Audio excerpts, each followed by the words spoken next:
नमस्कार। मुंबई से फिर एक बार आपके सामने मैं हूं रविंद्र जैन, देश और जनता के हित में सदैव तत्पर बात करने वाला। जो काम शासन प्रशासन को करना चाहिए ईमानदारी से मिलकर, वो काम मैं करता हूं। आपको सहूलियत देने के लिए, मुंबई को साफ सुथरा सुरक्षा व्यवस्था प्रदान करने के लिए पूरी ईमानदारी से, मेहनत से मैं इस महानगर को व्यवस्थित करने का काम करता हूं। मुझे इसमें कोई लालच नहीं, मुझे कोई स्वार्थ नहीं। ये भूमि है, पवित्र भूमि है, हमारा कर्तव्य बनता है, हम करेंगे। जैसे मुंबई पुलिस के लिए कि जगह जगह जो भंगार गाड़ियां पड़ी हुई हैं, आप उन्हें हटा के भंगार में डाल दीजिए, एक जगह इकट्ठा कर दीजिए। इतनी सारी गाड़ियां पड़ी हैं, उससे मुंबई की सुंदरता को खतरा पैदा होता है। दूसरा, कहीं कुछ उसमें ऐसा कांड ना हो जाए जो कांड होने के बाद फिर बदनामी होती है। तो जितनी भी भंगार गाड़ियां हैं मुंबई के कोने कोने में, मैं कोशिश करूंगा आपको बताने की। आप वहां से उसे सफाई कराइए, और आप कर रहे हैं काम।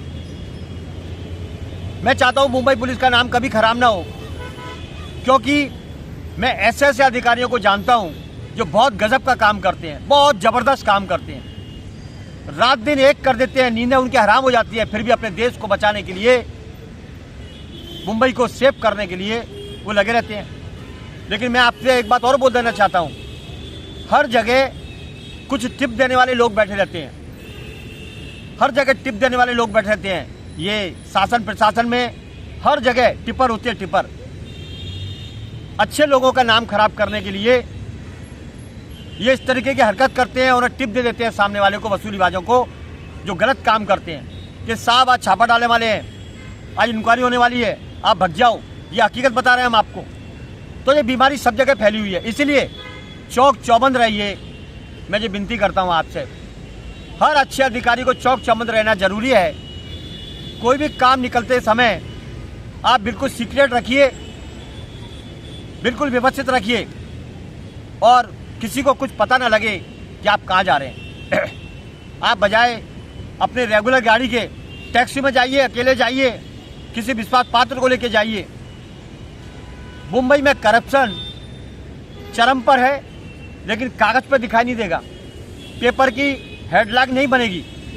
देखिए, यहाँ पर फुटपाथ माफियाओं का कब्जा हो चुका है, जो फुटपाथ पर कब्जा कराने का माल खाते हैं। पानी के टैंकर माफिया मुंबई में भर चुके हैं। इसमें शासन प्रशासन के नीचे के लोग शामिल हैं, जैसे अध्यक्ष, विभाग अध्यक्ष, फुटकर नेता, गली मोहल्ले के टपोरी, और सब जानते हो आप, मिली भगत से काम होता है। तो शासन प्रशासन में बैठे हुए मिली भगत के जो कुछ लोग, चंद लोग, जो देश का सौदा करते हैं, कर्तव्य का सौदा करते हैं, और रात को वसूली का जो पैसा आता है उसमें टन पड़े रहते हैं बार के अंदर। नाच मेरी बुलबुल, तुझे पैसा मिलेगा। बार बोतल वसूली का जो फंडा, यहाँ के शासन प्रशासन के कुछ लोगों ने ये माहौल खराब कर दिया, मुंबई का नाम खराब कर दिया है। इतनी खूबसूरत मुंबई है जिसका जवाब नहीं, लेकिन इन्होंने नाम खराब कर दिया। मुंबई की मेन सड़कें ठीक है, लेकिन जब अंदर जाएंगे तो आप फेरी वालों के कब्जे, नशेड़ियों के कब्जे, भंगार गाड़ियाँ, बहुत कुछ देखने को मिलेगा।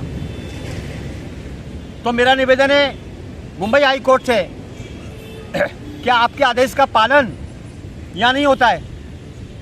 यहाँ तो माल देगा, जो माल देगा उसका पालन होता है। तो मुंबई हाई कोर्ट से मेरी विनती है कि ऐसा सख्त कानून लाइए जो उत्तर प्रदेश में चलता है, फिर वो कोई भी रहने दो, वो ठोक देता है। हमारा सनातनी शेर योगी आदित्यनाथ भगवाधारी ठोक देता है। जो कर्तव्य का सौदा करेगा उसे ठोको, जो देश की खिलाफत करता है, गद्दारी करता है देश से, उसे ठोको। यहाँ पे बहुत बड़ा सिस्टम है, यह योगी सिस्टम लागू होना चाहिए। एक उत्तर प्रदेश सबसे बड़ा जिला, वहाँ पर योगी ने गुंडों की ऐसी सफाई कर दी, मुझे नहीं लगता है कि अब गुंडे पैदा होंगे।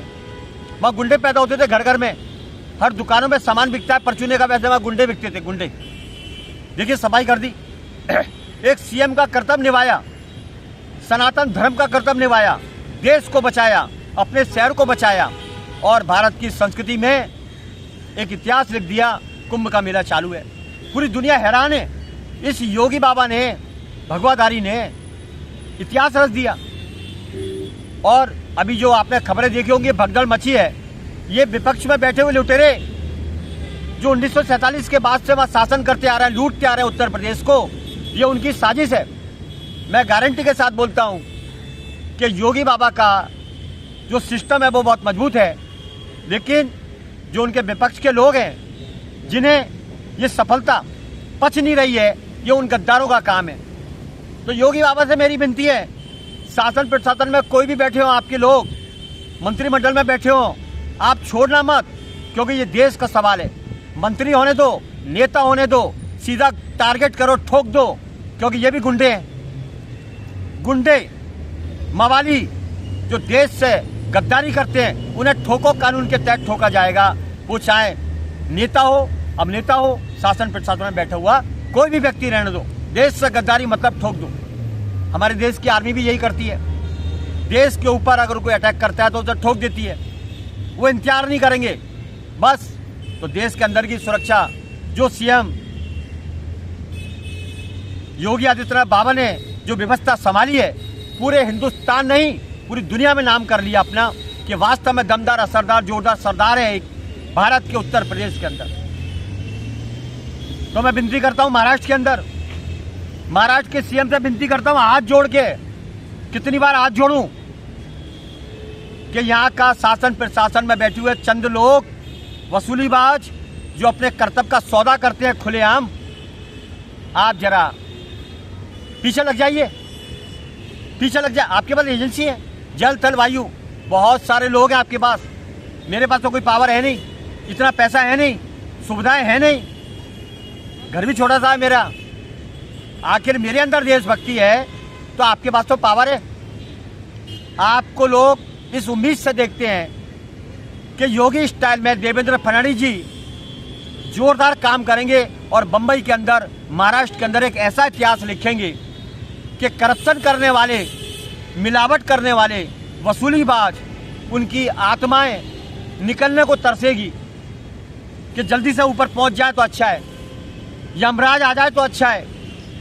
तो योगी स्टाइल में आप आ जाइए, सत्ता तो आती रहेगी, जाती रहेगी, लेकिन एक शासक का मतलब होता है, एक कुशल मजबूत शासक का मतलब होता है, एक ईमानदार देशभक्त शासक का मतलब होता है अपने कर्तव्य का पालन करें। फिर शासन प्रशासन में बैठे हुए जो भी लोग हों, आपके मिलने वाले हों, आपके सत्ता वाले हों, आपके आसपास के लोग हों, कोई भी रहने दो, बस सत्यमेव जयते, अपने कर्तव्य का पालन करना है, ठोक देना है, बहुत जरूरी है। देखिए, स्वर्ण अक्षरों में नाम बहुत कम लोगों का लिखा हुआ है, सिर्फ लिखा हुआ है तो अभी एक योगी आदित्यनाथ का लिखता जा रहा है, स्वर्ण अक्षरों में किताब भरती जा रही है। बड़े ईमानदारी से काम किया है, ये भगवाधारी का कोई खर्चा नहीं, ये बातें नहीं करता है, काम करता है। तो ऐसा भारत है हमारा सुंदर, ये सनातन का भारत, गंगा जमुना का भारत, ऋषि मुनियों का भारत, श्रेष्ठ भारत, जहाँ हिमालय है, कैलाश है, श्री कृष्ण ने जन्म लिया, राम ने जन्म लिया, महावीर ने जन्म लिया, योद्धाओं ने जन्म लिया, महाराणा प्रताप ने जन्म लिया, छत्रपति शिवाजी महाराज ने जन्म लिया, पृथ्वीराज चौहान ने जन्म लिया, सुभाष चंद्र बोस ने जन्म लिया, वीर भगत सिंह ने जन्म लिया, महारानी लक्ष्मीबाई ने जन्म लिया, अहिल्याबाई ने जन्म लिया। इस पवित्र धरती को यहाँ के वसूलीबाज इसे खत्म करने में तुले हुए हैं, नाच मेरी बुलबुल के लिए पैसा इकट्ठा करने में लगे हुए हैं। हर जगह फेरी वाले गलत खिला रहे हैं, लोगों को हॉस्पिटल पहुंचा रहे हैं, इसमें वसूली खा रहे हैं शासन प्रशासन के लोग। मेरी विनती है, मुंबई को साफ रखिए, सुरक्षा व्यवस्था मजबूत होगी और वसूलीबाजों को टारगेट करके ठोकिए, ये गंदगी साफ होगी। आर्थिक नगरी है, पैसे वालों की नगरी है, लोगों को डर लगने लगा है रहने में। हर चौराहा घिरा हुआ है, हर गलियां घिरी हुई है, अवैध कब्जे है। शासन प्रशासन में बैठे हुए लोग, जिम्मेदार लोग वसूली में मस्त हैं, गड्डियां बनाने में मस्त हैं, गड्डी भर रहे हैं, गड्डी इकट्ठी कर रहे हैं, पैसा कहीं और जमा कर रहे हैं, क्योंकि कभी पकड़े जा सकते हैं। तो चाची के नाम, ताई के नाम, फूफा के नाम, ससुराल में ससुर के नाम, उसकी बेटी के नाम, बहन के नाम, बहुत सारे फंडे चल रहे हैं इनकी, जांच करिए। और ये लोग धमकी देते हैं हमारे को, कुछ शासन प्रशासन में बैठे हुए मिली भगत के लोग मुसलमानों से धमकी दिलवाते हैं मेरे यूट्यूब चैनल पर, उसमें कुछ हिंदू भी शामिल हैं। अरे धमकी देने वालों, तुम धमकी देते रहो, तलवे चाटते रहो, यहाँ फर्क पड़ने वाला नहीं। देश हित में काम करूंगा और करता रहूंगा, ये मेरा कर्तव्य है और हर भारतीय का कर्तव्य है जो ईमानदार देशभक्त है। भारत की आर्मी को देखो और शासन प्रशासन में बैठे हुए अय्याश लोगों, थोड़े बहुत चंद लोगों जो अय्याशी करते हो, उनको देख के शर्म कर लो कि हमारे भारत की आर्मी ईमानदारी से काम करती है, इसलिए हम शांति से बैठे हैं, हम सुरक्षित हैं, हम चैन की नींद सोते हैं। अरे गद्दारों, दारू की बोतल में, छलावे के अंदर छलने वाले लोगों, नाचने के लिए गटर ये बोतल को घटाने वाले लोगों, थोड़ा शर्म कर लो, कर्तव्य का पालन करो, सतर्कता से, सफाई से, ईमानदारी से, वरना जिस दिन 100 दिन पूरे होंगे हर पब्लिक जानती है कि कौन कौन इस घोटाले में शामिल है, गद्दारी में शामिल है। लोग थूकेंगे आपको, आपके खानदान को, आपको गालियां देंगे, फिर देखना ऊपर जब पहुंचोगे तो क्या हाल होता है। तो एक बात याद रखो, मेरे को धमकियां दी जाती है, लोगों की कैसे अनुमान बनाएंगे, पिछवाड़े में ये कर देंगे, वो कर देंगे, ये कुछ मुल्ला टाइप के लोग जो धमकी देते हैं। तो मेरा निवेदन है देवेंद्र फडणवीस से, एक बार पाकिस्तान बन चुका है, दूसरी बार बांग्लादेश बन चुका है, तो आप अपने शासन प्रशासन में बैठे हुए लोगों को संभाल लीजिए। ये देश से गद्दारी कर रहे हैं, खुलेआम चैनल पर धमकियां दे रहे हैं। तो दे दिए धमकियां, देते रहिए। आपकी धमकियों को साइबर क्राइम देखता है, मुंबई पुलिस देखेगी। उसके बावजूद भी अगर मेरे पर हमला होता है तो फिर बहुत बड़ी मिली भगत का षड्यंत्र चालू है, समझ लीजिए। देशवासियों समझ लीजिए, कोई बात नहीं, मेरे ऊपर हमला हुआ तो क्रांति आएगी, क्योंकि मैं देश हित में काम कर रहा हूं। मैं गद्दार नहीं हूं, देश का वसूलीबाज, मैं किसी से पगार नहीं लेता हूं। देश हित में काम किया है और करता रहूंगा। मैं रहूं ना रहूं, मेरी आत्मा ये विचार करती रहेगी कि इस पवित्र भारत में 900 साल मुगलों ने क्यों शासन किया। क्या हमारे बीच गद्दार बैठे हुए हैं, जर जमीन जोरू से सौदा करने वाले बैठे हुए हैं? समझने का विषय। देवेंद्र फडणवीस से विनती करता हूं, आप सख्त कार्रवाई करिए, अपनी एजेंसियों को लगाइए। और मुंबई हाईकोर्ट से विनती करता हूं कि आपके आदेश 2 दिन 3 दिन ये सुर्खियों में रहते हैं, क्योंकि पेपर वाले भी पैकेज में रहते हैं ज्यादातर। बहुत शर्म का विषय है। मुंबई बचाओ, मुंबई में रहने वालों, एक होकर मुंबई बचाओ और मेरी आवाज को सुनो, मेरी बातों को समझो। या लोगों को, बच्चों को टैक्सी बनाया जा रहा है, इसमें किसका फायदा? नेता को मोटा माल आता है, शासन प्रशासन को माल आता है, ये माल खाते हैं और टैक्सी बना रहे हैं। अपनी औलादों को टैक्सी बना लो, अपनी औलादों को चरखी बनाओ। बहुत बड़े बड़े रैकेट है यहाँ पर, बहुत बड़े बड़े रैकेट है। माननीय, ये गणपति का शहर है, ये छत्रपति शिवाजी महाराज का नगर है, शहर है, ऐतिहासिक गढ़ है। यहाँ पर करप्शन नहीं होना चाहिए, यहाँ पर मिलावट के धंधे नहीं होने चाहिए, यहाँ पर माफियागिरी नहीं चलेगी, यहाँ पर वसूली नहीं चलेगी। ऐसा ठोस कदम उठाइए, दमदार, असरदार, जोरदार जोड़ी योगी आदित्यनाथ की, देवेंद्र फडणवीस जी। लोग कहते हैं मजबूत काम करेंगे देवेंद्र फडणवीस जी, तो शुरुआत कब करेंगे?